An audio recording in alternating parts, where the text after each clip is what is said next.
7 de la mañana, 1 minuto. Hola, ¿qué tal? Muy buenos días. Gracias por estar con nosotros. Me encanta que amanezcamos nuevamente en nuestro programa y tengamos la oportunidad de conectarnos para darnos la información más importante de Colombia y el mundo. Hoy es jueves 21 de noviembre. Vamos a los titulares. Hola, soy Luis Carlos Vélez y este es mi podcast.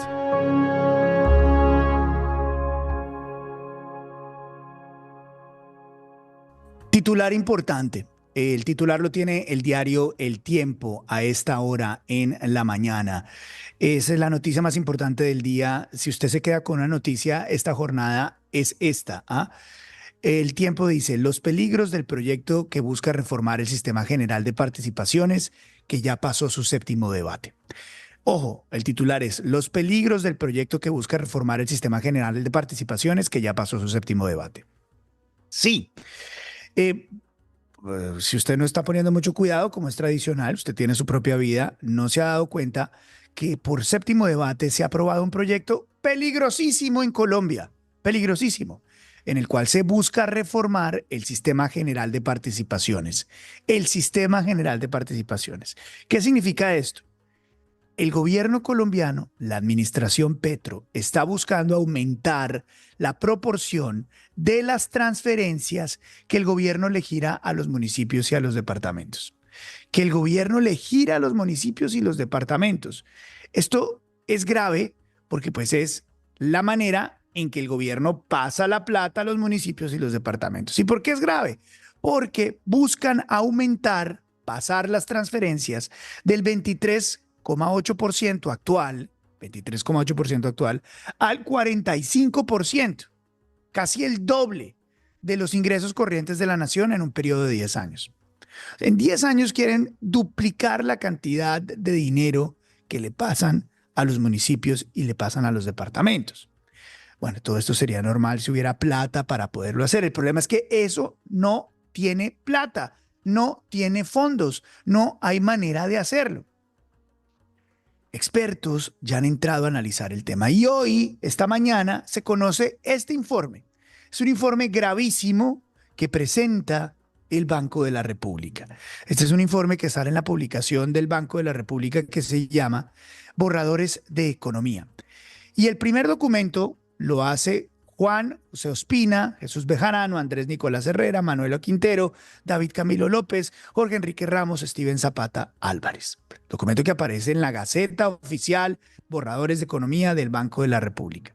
Y el documento dice: la brillante idea de la administración Gustavo Petro tiene enormes problemas para los investigadores del emisor del Banco de la República. Sin una reducción del gasto del gobierno, aumentar esas transferencias, aumentar la chequera para los municipios y los departamentos, elevaría el gasto 1,3 puntos del PIB más allá de lo proyectado en la reforma. Subiría el déficit al 4,7% en el 2038 frente al 2,8% del PIB proyectado sin ese escenario. Del otro lado, la deuda pública subiría a 64,6% al final del periodo, es decir, un incremento del 10%. Mejor dicho, esta es la bomba nuclear. Es la bomba nuclear para la economía, porque desbarata todo el sistema de recaudo y el sistema de ingresos de la economía colombiana. Voy a intentar explicárselo de la manera más sencilla. Al aumentar la cantidad de dinero, independientemente de lo que sea, en términos porcentuales, a los municipios y a los departamentos, sin cuadrar la caja a los demás ingresos o gastos del gobierno, es explotar al gobierno. Es como decirle usted, papá, a sus hijos: les voy a duplicar la mesada de lo que me gano. Sin decir: es que voy a tener más trabajo, es que voy a recortar acá, nada. Yo les prometo por ley que les voy a dar más chequera el próximo año para que ustedes hagan lo que quieran. Eso es lo que está diciendo el papá gobierno, lo cual no tiene ninguna responsabilidad. Juan Carlos Echeverry, exministro de Hacienda, una de las personas que más sabe de economía en el país, dio su veredicto de lo que se conoce sobre este documento y sobre este proyecto de ley. Veamos. al borde de un abismo por la irresponsabilidad del presidente de la República, de su ministro de Interior, el señor Cristo, por la inacción de su ministro de Hacienda, pero sobre todo por el Congreso de la República, los gobernadores y los alcaldes. ¿En qué momento se les ocurrió a todos estos señores y señoras pensar que destruir el país por distribuir una plata que no hay, que no existe, va a ser bueno? Estamos a puertas de la quiebra del Estado, del inicio por lo menos de la quiebra del Estado, con unas consecuencias que son absolutamente descomunales, impensables. Yo soy ministro de Hacienda, exministro de Hacienda, fui director de planeación, he manejado muchas crisis en el gobierno y en Ecopetrol. Esto que están creando ahora es la peor crisis imaginable.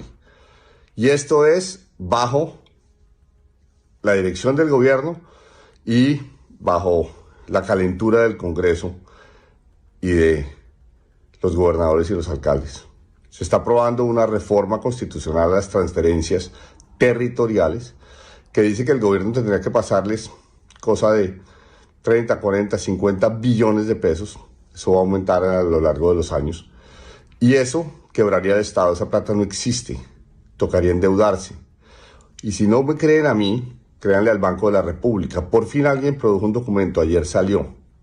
Ayer el banco dijo, sus técnicos, un documento muy sesudo, un poco técnico, difícil de entender, pero no por eso igualmente valioso. Yo creo que es la cosa más importante que se ha hecho en Colombia en economía, que yo tenga memoria, diciendo las consecuencias de esto. El consumo de las familias caería 20 o 30%. Eso sería de un sufrimiento social indecible. La inversión colapsaría, la tasa de interés se dispararía, las tasas de cambio, en fin. Eso es lo más grave que se puede aprobar. Por favor, congresistas, no aprueben este esperpento. Ustedes están llevados de una ilusión y de una ignorancia que puede ser gravísima para el país. Por favor, detengan la reforma al Sistema General de Participaciones. Mi nombre es Juan. El doctor Juan Carlos Echeverry, exministro de Hacienda, una de las personas que más conoce el país. Se están repartiendo el país. Se están repartiendo el país. ¿Y por qué? Bueno, seguramente lo que quiere el gobierno nacional es asegurarse, garantizarse el respaldo de los municipios y los departamentos en una feria sin control de gasto, porque en 2 años estamos en elecciones. Ojo, señores congresistas. Ese es el titular del día. Vamos a la entrevista. Este podcast es una presentación especial de IES. Imagina lo extraordinario, tecnología e innovación que protege su hogar. www.ieswindows.com. Ingrese a www.ieswindows.com. Son las 7 de la mañana, 8 minutos. Quiero saludar a esta hora al gerente de inversiones de Alianza Valores, otra de las personas que mejor lee la economía en el país, el doctor Felipe Campos. Doctor Felipe, le agradezco mucho que esté hasta ahora en nuestro programa. ¿Qué tal? Buenos días. Pues Carlos, muy buenos días. Gracias por la invitación y un saludo a todos los que están conectados. Doctor Felipe, primero quiero preguntarle sobre esta advertencia que hace el Banco de la República sobre la reforma del Sistema General de Participaciones, que es la noticia más importante de esta mañana en el país. Y bueno, afortunadamente pasa también por el tema económico que usted maneja también.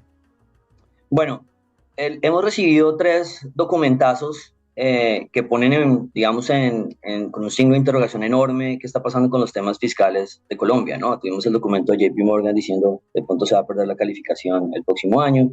Tuvimos el documento de la CARF diciendo de pronto no cumplimos la regla fiscal este mismo año. Y ahora tenemos un documento del Banco de la República en que toca un tema, que es el Sistema General de Participación, que ya lo han tocado varios, pero como dice Juan Carlos Echeverry, ya de una forma más formal. Y el Banco de la República dice 2 cosas, en resumen, pues. Y dice, vea, hay 2 efectos. Hay un efecto de primera ronda y de segunda ronda de hacer ese tema de las transferencias. La primera ronda es que la deuda, que nosotros tenemos el compromiso de tenerla más o menos el 55% del PIB, se va a subir a un 64%, que era lo que usted mencionaba ahorita, Carlos. Pero él dice, pero es que no termina ahí. Cuando usted hace ese tipo de movimientos, genera muchísima incertidumbre, pues porque usted no está cumpliendo ningún compromiso fiscal, y viene una segunda ronda por el lado de las tasas de interés y de la incertidumbre que eso genera, y termina esa deuda no quedándose en el 64, sino subiendo al 83. O sea, ellos lo que hacen es 2 etapas. Dice usted no puede hacer un tipo de medidas tan impresionantes sin que el mercado financiero lo castigue. Entonces, es una situación complicada. Yo veo a Juan Carlos Echeverry y es un contraste con los mercados financieros. Y yo creo que en los mercados financieros hay como incredulidad. Como dicen, esto no puede pasar, Mm. o si va a pasar, seguramente lo van a reformar más adelante porque no tiene, es muy difícil implementarlo, no tiene pies ni cabeza. Y como tiene algunas salvaguardas que dicen, vea, pero no lo vamos a hacer hasta que no esté claro cómo vamos a transferir las responsabilidades y lo vamos a hacer bajo unos temas de sanos fiscalmente, entonces los inversionistas están diciendo de pronto por ahí no la arreglan más adelante, pero el mismo documento del Banco de la República dice hay cosas que no se pueden transferir y que incluso que si se transfieren, como está sucediendo ahora con vías terciarias y con salud, al final el gobierno tiene que poner el pecho si las regiones no cumplen. Entonces al final el pagador de última instancia sigue siendo el gobierno. Entonces un elemento, como le digo, no está moviendo a más de 100 pesos el dólar, para ponerlo en contexto de qué está pasando en el dólar, que se ha subido 700 pesos, pero yo creo que es más incredulidad acerca de si de verdad va a pasar y cómo va a pasar, porque los mercados también, ahí le termino la respuesta, no se concentran hasta el 2028, digamos, o 2027, que es cuando comienza. Entonces dirán, aquí hay tantas cosas pasando en el país de aquí al 2027 que de pronto van a haber atenuantes, y ese es el mensaje que nos ha dado la estabilidad reciente. Mejor dicho, lo que usted nos está diciendo es, esto es gravísimo, lo que pasa es que los mercados no lo tienen actualmente, no están reaccionando a esto porque todavía está lejos, pero no deja de ser grave. Absolutamente. O sea, lo que le digo es, la incredulidad surge porque es muy raro decir que uno, ¿de dónde va a sacar 50 billones cada año? Si solo este año, el descache de los cálculos, que fue de 56 billones, cambió absolutamente todas las perspectivas. Tiene el gobierno tratando de ahorrar. 50 billones es una barbaridad. Entonces, imagínense cada año, porque esto digamos que fue lo de que pasó en el 24, es un mal cálculo, digámoslo así, un mal cálculo de ingresos y nos está costando 56 billones que hay que buscarlos y tiene el gobierno en ascuas de no cumplir la regla fiscal. Imagínense cada año de aquí en adelante. No cumplir la regla fiscal, que además es algo de lo que dice uno de los tres documentazos a los cuales usted hace referencia, el más reciente, el de JP Morgan. Quiero, Felipe, por favor, que veamos las declaraciones del ministro Ricardo Bonilla precisamente sobre la publicación de otro informe, que es el informe de Fitch sobre la realidad económica nacional. Veamos. La calificadora Fitch acaba de entregar el reporte para Colombia año 2024. Le ratifica al país la calificación W+, perspectiva estable. Es la misma que tenemos desde abril del año 2021, cuando Colombia perdió el grado de inversión. Nos dice que estamos en el proceso de continuar hacia adelante y que las ventajas que tenemos es haber controlado la inflación, que espera que termine en el 5, alrededor del 5,3 este año, que hayamos controlado la deuda pública y que hayamos fortalecido los mecanismos institucionales. Importante que el Fondo Monetario Internacional nos dé el aval, ratificando la línea de crédito flexible por 8.100 millones de dólares en los próximos 2 años. También dice Fitch que tenemos riesgos y que el principal riesgo es la inflexibilidad del gasto público, particularmente en el gasto de funcionamiento, donde el 92% del mismo es totalmente inflexible. Bueno, eso es como un madrazo envuelto en papel de regalo, porque el ministro, es una interpretación personal, quiero que me ayudes a entenderlo, Felipe, doctor Felipe. Eso es el gobierno presentando una mala noticia tratando de presentarla bien. ¿Estás de acuerdo con eso? El informe de Fitch no fue un informe bueno, como tampoco fue un informe de JP Morgan bueno. Digamos que lo que ha pasado con las calificadoras, que no solamente Fitch, sino también Standard & Poor's y Moody's, recuerden que hay 3 calificadoras que dan su veredicto cada ratico acerca de la deuda colombiana, es que hay opiniones muy separadas. Listo, o sea, Fitch nos pone en alerta y nos dice como que se las voy a pasar esta vez, pero ya el próximo año no sé si pueda pasar. Pero tenemos 3 opiniones completamente diferentes. Tenemos un Fitch y un Standard & Poor's que ya nos quitó el grado de inversión a Colombia y que está pensando si nos baja uno más, ¿no? Es W más a llevarnos al W. Tenemos una agencia calificadora que se llama Moody's, que nos tiene en triple B. O sea, esa está en otro mundo completamente diferente porque dice estos tipos son grado de inversión y se parecen a México y está en otra instancia. Y el tercer grupo son los inversionistas, los que de verdad ponen el dinero. Y los que ponen el dinero están tratando a Colombia ya hace más de 2 años como si fuera un país W menos o W. ¿Qué quiere decir eso? Que los inversionistas ya hace rato le quitaron 1 o 2 niveles de calificación a Colombia. Entonces, hay este debate entre las calificadoras que se niegan a bajar más y los inversionistas que ya le cobraron la plata a Colombia. Entonces uno está bien, porque obviamente si las calificadoras bajan más, hay un nerviosismo que es el documento de JP Morgan, que dice, que esto no es tan sencillo, si las calificadoras, si Standard & Poor's nos baja el próximo año, es grave, pero los mercados financieros ya nos tienen allá abajo. ¿Qué quiere decir eso? Que la deuda colombiana hace rato, hace más de 2 años, tiene que pagar 1% más, 100%, 100 puntos básicos, 1% más en sus deudas en dólares que Brasil, algo que no ha pasado en 20, 25 años de historia, que es todo lo que no tiene historia. Entonces Colombia ya está pagando esa baja en calificación, las calificadoras como que le siguen dando tiempo a Colombia y ahí, como le digo, está la calificadora que vive en un mundo completamente diferente y las dos que más o menos están con un baño de realidad, pero no el baño de realidad de los mercados financieros. Doctor Felipe, ¿por qué los inversionistas ya están como si Colombia tuviera una calificación más baja? ¿Qué es lo que no les gusta o lo que está llevando a que estemos en una calificación más baja?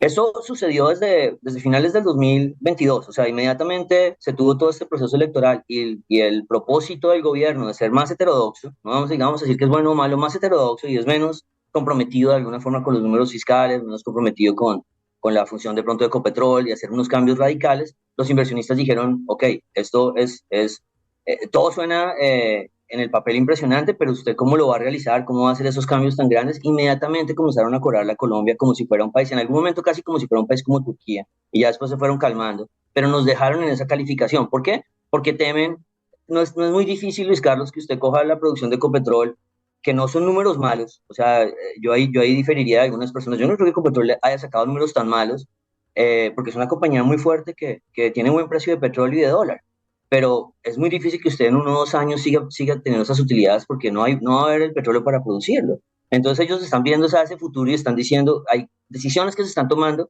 que no son tan fácilmente reversibles. Entonces inmediatamente se da el castigo y ahí estamos. Entonces yo a veces como mi trabajo digamos, es tomar decisiones, finalmente mi trabajo es, si compro dólar a 5.000, me equivoco, y ese tipo de cosas, yo veo que los inversionistas a todas estas noticias son un poquito agnósticos, no reaccionan ya tan fuerte porque ya hace rato nos castigaron y ese costo lo está pagando el país los últimos 2 años en términos de tasa de interés.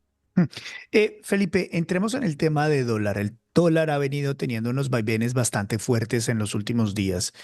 Y me acuerdo de nuestras clases de economía que muchos expertos consideran el dólar como si fuera la calificación de un país. Si a un país le va bien, el dólar tiende a bajar. Si a un país le está yendo mal, el dólar tiende a subir. Y simplemente como una reacción obvia de la gente que cuando siente que las cosas van mal, compran dólares y cuando sienten que la cosa está bien, pues siguen con su moneda local. ¿Qué está pasando con el dólar actualmente en Colombia? ¿Por qué estamos viendo esos vaivenes? Bueno, el tema del dólar es muy importante. Yo le aplico un montón de filtros al tema del dólar, porque el tema del dólar se mueve mucho por el dólar a nivel mundial, cómo le va a Estados Unidos frente al resto de monedas fuertes, se mueve mucho por el dólar a nivel regional, cómo anda México con todos estos cambios políticos y cómo anda Brasil con esos choques que tiene entre Lula y el Banco Central y problemas fiscales. Eso es muy importante. Y finalmente, cosas de tercer piso que yo los llamo cosas internas. ¿Qué tan graves son estas? Y gran parte de la devaluación del 2022, que aquí no hay ninguna duda en la gente que está en los mercados financieros de que por supuesto fue el tema político y la caída del dólar fue el tema de los contrapesos, y yo lo defendí a capa y espada. Ahorita hay unos elementos que son muy globales y regionales, el tema del dólar. Luis Carlos, el dólar estaba en 3.800 pesos en mayo, en 3.800 pesos, con unas preocupaciones, yo le diría, hay más preocupaciones ahora, claro que las hay, pero estaban en 3.800 hasta las elecciones mexicanas. Cuando se dan las elecciones mexicanas y se garantiza que se va a pasar la reforma de la justicia y se acaba un poder en México que hacía un balance muy importante, y va a ser elegido ahora por voto popular los jueces en cualquier rango, empieza una crisis regional. Entonces aquí tenemos una crisis regional en que el peso chileno, el peso mexicano, perdón, y el brasilero están devaluándose 19% en el año. O sea, hay una crisis regional. Y Colombia tiene 14% de devaluación. Entonces, una parte, o gran parte, el 80% del movimiento ha sido la crisis regional que hay ahora. Ahora, no es que Colombia sea pues, un inocente que estaba pasando en la calle y le cogió un tiroteo. Claro que no. Colombia tiene unos números que la gente dice, bueno, estos países de pronto se parecen, vamos a vender a Colombia, que también tiene un perfil similar a lo que está pasando en esos otros dos países. Pero el detonante fue las elecciones mexicanas, después las elecciones en Estados Unidos, que agravaron el movimiento, Y si usted me pregunta el sistema general de participación, que ha sido lo que más ha sonado recientemente, de los 600 pesos que se ha subido el dólar, yo diría que son unos 100, 150, porque sí el dólar en Colombia desde octubre se ha subido más rápido. Entonces hay diferentes capas para Claro. entender el movimiento del dólar. Ahora, Felipe, también es cierto, y usted hace un muy buen análisis y vínculo y correlación entre la situación política mexicana, el desarrollo de su devaluación de la moneda y lo que termina pasando en Colombia. Pero también es cierto que si Colombia no oliera tanto a México en términos políticos, no estaría en esa misma vía de devaluación que hoy tiene año corrido a México con el 19% y a Colombia con el 14%. Si Colombia tuviera una postura económica diferente, si Colombia políticamente no se pareciera tanto a México, en muchas de las acciones, ¿los inversionistas no lo estarían mirando diferente? Claro, o sea, las monedas las meten en la misma bolsa, pero obviamente hay niveles. Yo siempre digo, vean, el viento del dólar no se define en Colombia, el viento sopla en el mundo y en la región. Y cada país es un barquito con una vela y sus variables internas dicen qué tan bien coge ese viento o no. Entonces, claramente, esas similitudes hacen que se ataque más fácil a Colombia. Le pongo el ejemplo de Chile, que tiene de pronto ahorita menos similitudes, se está devaluando menos. Póngale 100, 200 pesos menos, pero igual está sintiendo el efecto. Y si ponemos a Perú, que es una moneda semidolarizada, que también no es tan comparable, pues es mucho menos. Entonces, claro, entre más similitudes usted halle en el movimiento, más monta a la gente en el barco. Pero, Luis Carlos, aquí es donde quiero dar el otro mensaje, y es, si hay una clara separación en las devaluaciones de Brasil y de México, por temas de contrapesos políticos complicados, y lo que está haciendo la gente con Chile y Colombia. No antes se nos metían en el mismo barco igualito y uno se pregunta por qué si acabamos de contar una historia fiscal, un cuento de terror, ¿no? ¿Por qué a Colombia le están tratando un poco mejor y a Chile que a Brasil y a Brasil y a México? Y es porque la gente comienza a pensar en elecciones. Entonces hay una cosa que se llama el trade político, que lo han mencionado muchos analistas, yo no me lo estoy inventando porque siempre hay un tema del analista local sesgado, que la gente dice, si hay tantos activos financieros castigados en Colombia por la incertidumbre, empezando por Mm, Ecopetrol, que fácilmente puede estar 80% castigado de donde debería estar el valor de la acción, eh, con la probabilidad de que haya un cambio hacia la forma en que se maneje la compañía, hay una buena idea de llevar plata ya a Colombia o a Chile, que tiene elecciones mm, antes que nosotros, que tiene en el 25, nosotros en el 26. Entonces, el trade político, parémosle bolas, porque al final vamos a entrar al 26, al 25, perdón, con muchos sustos. Con los temas fiscales, sobre todo, el mismo Banco de la República, él nunca ha hablado de los temas fiscales. El Banco de la República es el primero que está diciendo, esto es muy grave. Entramos al mundo con un Trump complicado, entramos al mundo con una Sheinbaum en México que no sabemos qué va a hacer. O sea, hay muchas cosas que presionan el dólar arriba, pero entramos al mundo con una historia que se va a ir vendiendo cada vez más fuerte en un Chile y un Colombia, que de mm. alguna forma se van a tener que acostumbrar a que haya ciclos políticos. O sea, yo creo que Colombia ya dio un paso, yo no soy un experto político para hablar eso, pero a que de pronto a veces va a haber gobiernos de derecha y a veces de gobierno de izquierda. Lo que demostraría Colombia, si logra hacer un giro político de nuevo en las elecciones, es que es un país que puede lidiar con los dos, digamos, con las dos formas de gobierno y sus contrapesos funcionan. Entonces la gente celebraría Mm. mucho ese regreso hacia allá, más allá que el regreso por sí, que da un poco más de certidumbre obviamente, sino que diría, bueno, este país dio toda la vuelta y aprendió a lidiar con las dos cosas. Estoy hablándole de una interpretación súper optimista, pero Sí, creo que es lo que se claro. va a hablar mucho el próximo año. Es lo que, tal vez una buena manera de interpretar lo que usted nos acaba de decir, que es supremamente interesante, es probablemente vamos a ver unas señales de mejora de inversión y de interpretación de lo que está pasando en Colombia el próximo año. Pero estas no van a ser inherentes a los efectos de lo que esté haciendo el gobierno o sus acciones, sino por el contrario, por la posibilidad de que se venga un cambio. Y si se viene un cambio, y si ese cambio se materializa, lo que significa es que en este momento, que es el peor momento de todos, es una buena oportunidad para invertir en Colombia. ¿Por qué? Porque la lógica dice que uno compra barato y vende caro. Y el peor momento es para comprar. ¿Le estoy entendiendo bien? ¿Cuál? Todo basado en la idea de que sí puede haber un giro en la forma en que se está manejando el país, que obviamente es una apuesta, ¿no? Nadie sabe qué va a pasar en el 2026. Se va a tener a Chile como un ejemplo. Lo que pasa en Chile, que en este momento la candidata de centro derecha le lleva el doble de aprobación a la otra candidata, podría ser una señal que la gente diga, ah, bueno, dado que Chile arrancó todo este viaje de la heterodoxia con Colombia, ¿no? Desde el 2019, del hecho de que Chile termine este viaje, y estoy diciendo termine este viaje, termine un capítulo, ¿no? Que no sabemos qué va a pasar más allá de los siguientes 4 o 5 años, lo va a tomar como Colombia. Y Colombia y Chile se volvieron muy similares desde el 2019, desde que compartieron manifestaciones. Entonces ahí tenemos unas señales que nos van a ayudar para pensar. Y esto le termino la historia con el tema de las interpretaciones, porque yo sé que, digamos, uno dice esto y inmediatamente se vuelve de la oposición o se vuelve gobernista o de la oposición o gobernista. Ujú. Y aquí el punto es, dirá, no, es que si Ecopetrol comienza a mejorar en precios porque por fin la gente entendió la transición energética que está haciendo el país. Y no, es la gente va a estar apostándole a un cambio de gobierno que es exactamente lo opuesto. Y es, no le estoy apostando a lo que están haciendo ahora, estoy apostando a que cambien lo que están haciendo ahora. Esa interpretación no le va a gustar a nadie, pero no lo digo desde el punto de vista de la oposición, lo digo desde el punto de vista de los estrategas financieros. Citibank ya escribió eso. Dijo, no Claro. sabemos cuándo va a comenzar el trade político en Colombia. Pero eso es supremamente interesante porque lo que nos está contando usted, doctor Felipe, es que muy probablemente el gobierno va a empezar a cobrar o va a tener razones para cobrar políticamente unas cosas que no son por él, sino es porque se va, porque la gente aspira o los inversionistas aspiran que se van. Y probablemente ese último año es donde se exacerbe ese viento positivo económicamente del país. Claro, y hay cosas que sí son ciertas. Hay otro elemento y es el ciclo económico ya, la desaceleración parece que ya terminó. O sea, el próximo Mm. año va a haber un rebote económico y usted tiene opciones de inversión como Bancolombia, que es la sangre de la bolsa colombiana, la acción más importante que está ahorita.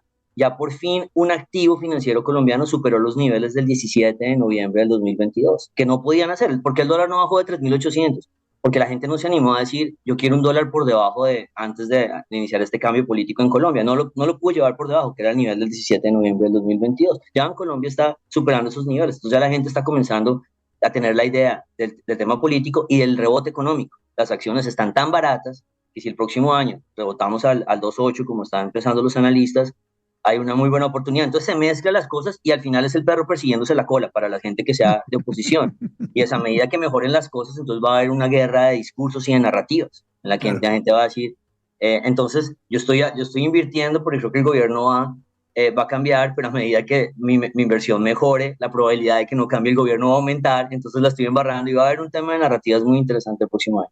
Claro, eso lleva esos números, esas acciones de los inversionistas que van previendo este trade político, también cambia el consumo, es decir, cuando la gente empiece a ver que hay más inversión, etcétera, empieza a consumir más y económicamente el país empieza a moverse más.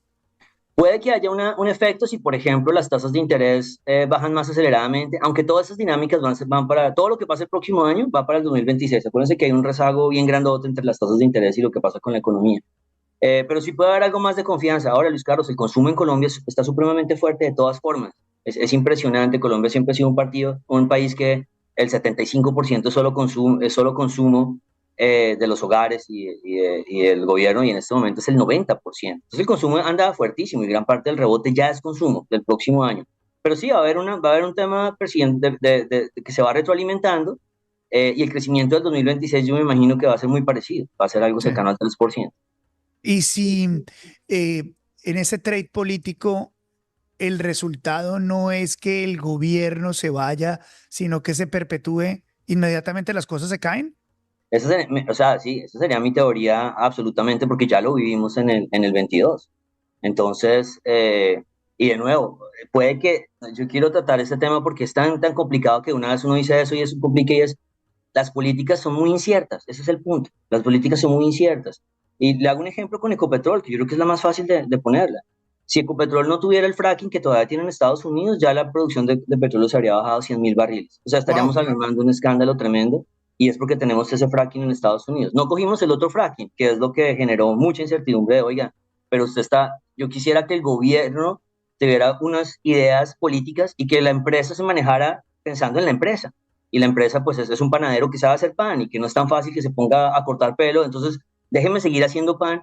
El hecho de no haber tomado ese segundo negocio de fracking le dijo a la gente, esto es puro problema de gobierno corporativo, porque no sabemos, nos preocupa no tanto, listo, no tanto este gobierno, pero nos preocupa que nosotros invirtamos en una compañía que cada 4 años el presidente que llegue va a decidir, oiga, no, yo esta vez, ¿sabe qué? Yo no quiero esta vez hacer transición energética, sino ahora quiero dedicarme al cobre. Y no. Entonces tiene que haber algo mucho más planeado, pausado, y ese es el tipo de incertidumbre que se ha generado alrededor de las inversiones en Colombia.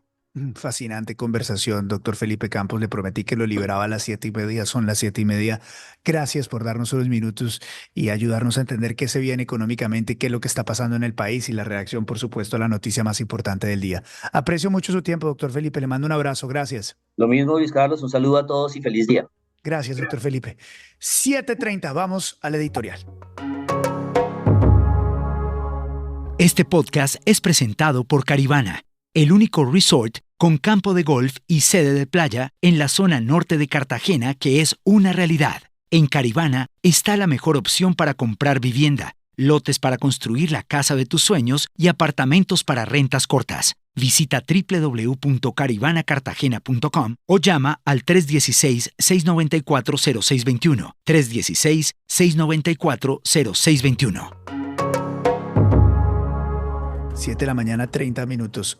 Gracias. El favor que les pido a todos, y aquí estoy leyendo algunos de sus comentarios, es que le cuenten a su familia, a sus amigos que tenemos este programa por la mañana y que la estamos pasando bien, que estamos analizando las noticias más importantes del día con un poco más de extensión de lo que tradicionalmente tenemos en otros lugares. Y tenemos esta oportunidad de estar juntos y tenemos esta oportunidad de hablar y tenemos esta oportunidad de compartir. Es raro. Yo les digo, este es mi quinto programa y no deja de ser una experiencia rara porque tengo el feedback inmediato. Puedo leer los mensajes que ustedes me mandan en YouTube. Gente que dice, por favor, déjelo más, excelente, muy buen programa. Estoy leyendo un mensaje de Damar Salazar, te queremos, Vélez, yo también te quiero, Damar. Muy buen programa, dice Ilse. Excelentes invitados. Astrid dice, así es, te extrañamos. Bueno, hay gente que es petrista, está ahí molesta. Yo no tengo nada contra los petristas, ni más faltaba. Este no es un programa antipetrista, este es un programa de noticias para que usted pueda hacer el análisis que quiera y pueda reaccionar como quiera. Y la idea es que como país todos entendamos realmente qué es lo que está pasando y podamos contribuir. Damar Salazar pone un corazón, Marisabel Palau dice el mejor. Sandra Rincón dice me encanta, Lucía dice nos hacías falta, Claudia Echeverry, a quien veo mucho en sus comentarios, dice 3 horas. Claudia, muchas gracias por tus mensajes, aprecio mucho que estés con nosotros. Rosa dice excelente programa, se le quiere, dice WF, soy fiel seguidora, dice Ángela Villamil, es que se mueve tan rápido el chat. Lo amamos, dice Yamile, Ariel, Edith, Wilmer Peña, mil gracias, Juan, Néstor, todo va a estar bien. De verdad que los quiero mucho y me siento muy feliz estar acá con ustedes y compartir este ratico. Y de nuevo, les pido el favor que lo mejor que pueden hacer para que esto pueda continuar, y seguramente va a continuar, es que le cuenten a su familia, a sus amigos y luego compartan el contenido de este programa, los shorts y los videos de la manera que puedan. Bien, les prometí el editorial. Es muy preocupante lo que ha pasado en las últimas 24 horas en términos de las posibles consecuencias de la llegada del el nuevo miembro de la Corte Constitucional, el doctor Miguel Polo. ¿Por qué? Porque habían pasado tan solo unas horas de la llegada del doctor Miguel Polo, a quien invitamos y esperamos nos hable acá en nuestro programa, para que hubiera una declaración del doctor Juan Fernando Cristo, del ministro Juan Fernando Cristo.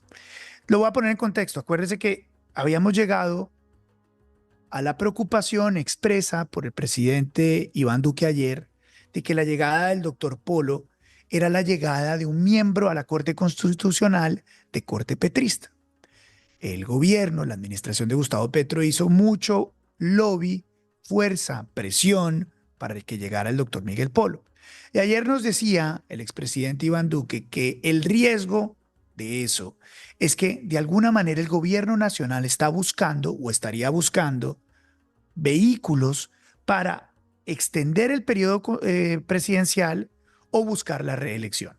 Pero como usted y yo sabemos, esas dos cosas, la extensión del periodo presidencial o la reelección en Colombia, constitucionalmente es muy complicado.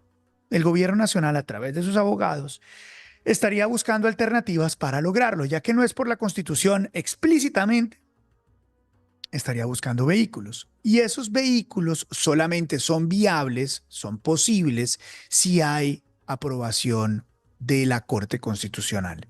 Y si ahora, con la llegada del señor Polo, la Corte Constitucional tiene un tinte más de gobierno, ¿cierto? Esas intenciones serían mucho más viables. Entonces, el señor Polo llegó por la noche y solo unas horas después aparecieron estas declaraciones del ministro Juan Fernando Cristo. Veamos. La transformación de los territorios PEDET, el plan marco de implementación del acuerdo de paz, se expidió para 15 años en el 2017, es decir, hasta el 2031. La evaluación que ha hecho el gobierno, y eso lo señaló el presidente de la República en el Consejo de Seguridad de Naciones Unidas en su intervención hace unos meses, es que consideramos que ese tiempo es insuficiente para realmente transformar los territorios de Colombia. Nos hace falta avanzar mucho más. Perdimos 4 años del gobierno anterior en esa materia y tenemos que recuperar ese tiempo perdido. Por eso el gobierno va a acompañar un proyecto de ley de iniciativa parlamentaria que ya se presentó en la Cámara de Representantes. Vamos a hacer ajustes y modificaciones, estamos trabajando con los autores y ponentes para ampliar ese plazo del plan marco de implementación hasta el año 2038, es decir que 2 gobiernos más, 2030 al 34 y del 34 al 38, tengan esa hoja de ruta de la transformación de los territorios PEDET. Estamos trabajando, antes de finalizar el año, vamos a firmar 16 pactos territoriales en cada una de las zonas PEDET para que nos fijemos unas prioridades, focalicemos la inversión y realmente hagamos obras de impacto en esas 16 zonas PEDET que transformen los territorios, solo transformando esos territorios. Y es parte del acuerdo nacional que ha venido planteando el gobierno nacional. Solo si toda la sociedad colombiana, los partidos políticos nos comprometemos a fondo para hacer las inversiones de manera eficiente en esos 16 territorios PEDET, vamos realmente a acabar la violencia en este país. No será suficiente ningún acuerdo de paz, ninguna desmovilización, ninguna ofensiva militar si no transformamos esos territorios, y ese es el propósito fundamental de lo que queda de este gobierno y dejar definida una hoja de ruta para los próximos meses.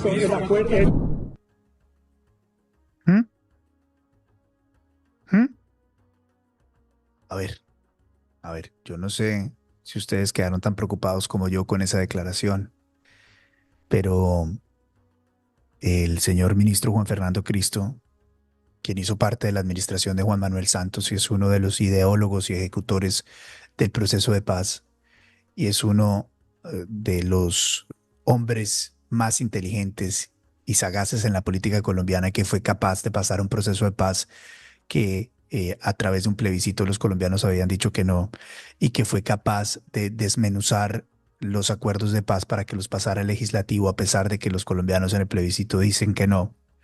Sale tan solo horas después de la elección del señor Miguel Polo como magistrado de la Corte a decir que se va a extender el periodo de paz por 10 años hasta el 2038. ¿Qué es esto? Por Dios. Yo no entiendo. Es decir, el presidente Iván Duque por la mañana ayer nos había dicho que esa era uno de los vehículos que estarían buscando para justificar la extensión del periodo presidencial o buscar la reelección. Porque suena muy bonito en el papel lo que dice Juan Fernando Cristo. Vamos a garantizar que el acuerdo de paz hasta 2038 para el territorio y bla, bla, bla, bla, bla, bla, bla, bla, bla, bla, bla, bla, bla. Pero lo que tiene eso en efectos prácticos es que nos habían dicho que el proceso de paz iba hasta un tiempo y ahora nos dicen que las garantías del proceso de paz van hasta otro, justificado en algo que realmente no tiene asidero. Y es el hecho, asegura el doctor Cristo, que durante los 4 años anteriores no se hizo nada por la paz. ¡Pamplinas! Le pregunté al doctor Emilio Archila, ex consejero presidencial para la estabilización, sobre los PEDET y el plan de estabilización y el proceso de paz. Esto me mandó, esto fue lo que nos dijo. Pedir un plazo adicional para la implementación de los acuerdos es un reconocimiento de que lo que se necesita es tiempo suficiente para cambiar los territorios. Eso es absolutamente incoherente con no reconocer lo mucho que se avanzó para poder construir sobre lo construido. Lo hicimos para las víctimas, para reincorporación, para sustitución de coca, para los planes de desarrollo con enfoque territorial y la reforma rural integral. En los PEDET, 170 municipios, 16 regiones. Formulamos los 16 planes, acudimos a las comunidades, hicimos las planeaciones, dotamos a los municipios de la infraestructura que se necesitaba para formular sus proyectos, conseguimos los recursos, dejamos ejecutándose 16 billones de pesos, casi lo que vale el metro. Sería absolutamente absurdo, tristísimo, imperdonable que se borre eso y pretendan empezar de nuevo.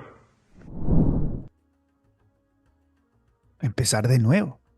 Eso es lo que quieren, para llevarnos al 2038 con esta misma política que se inventó el señor Juan Manuel Santos, la trabajó porque le tocaba a Iván Duque, y ahora el señor Gustavo Petro dice, no, no es suficiente, hay que extenderla hasta 2038. ¿Será que a eso, o con esa herramienta, tal y como nos lo advirtió el expresidente Iván Duque, van a salir a decir, bueno, para garantizar, como ya es ley y es obligación, para garantizar la protección del proceso de paz, y ya que está extendido el proceso de paz, ¿cierto?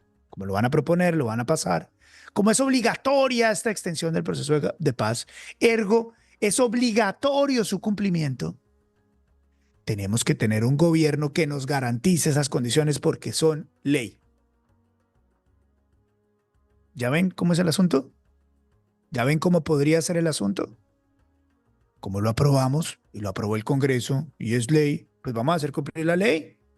Y para hacer cumplir la ley, entonces tenemos que buscar un gobierno que nos garantice eso.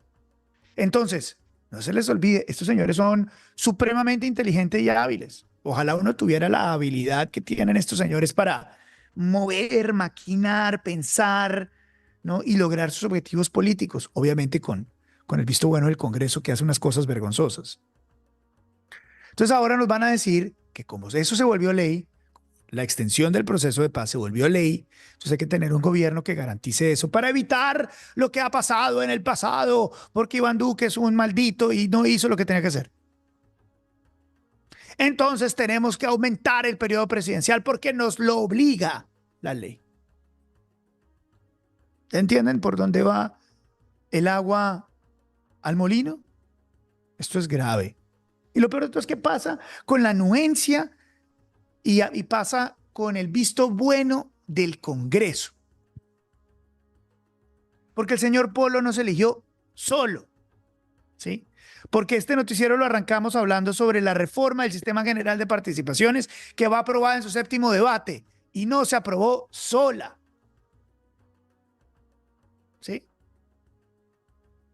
Esto no solamente pasa porque el presidente o el gobierno Petro tenga malas ideas o buenas ideas, pues. Esto pasa porque en el Congreso también hay anuencia, hay contemplanza en todo esto.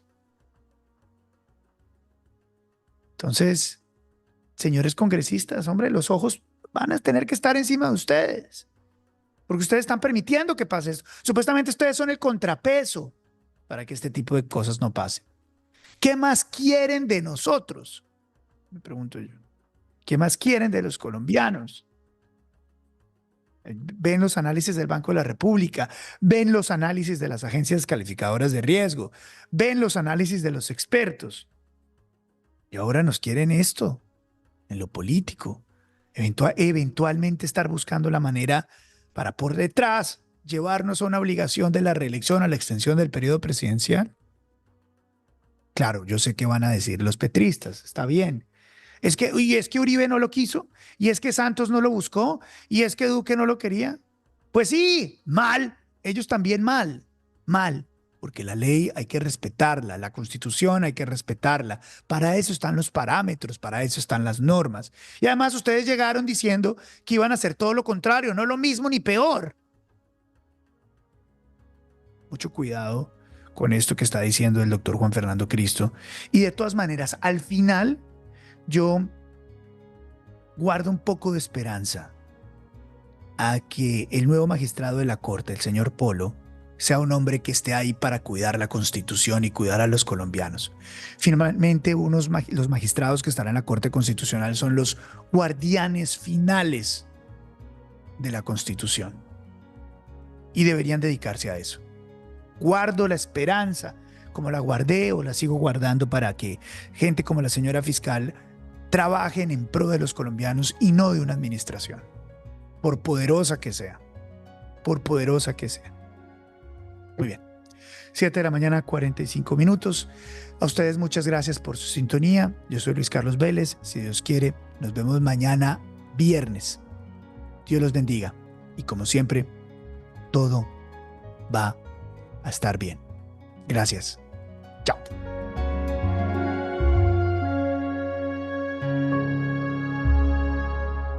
Este podcast es una producción de Visimiria. Producción periodística, Lewis Acuña. Producción de audio, Luis Martínez.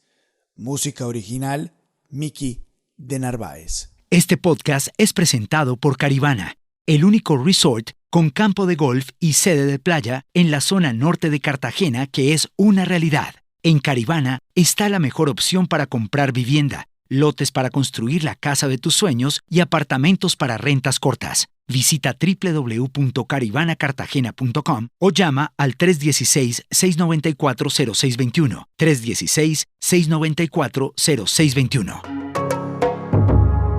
Este podcast es una presentación especial de IES.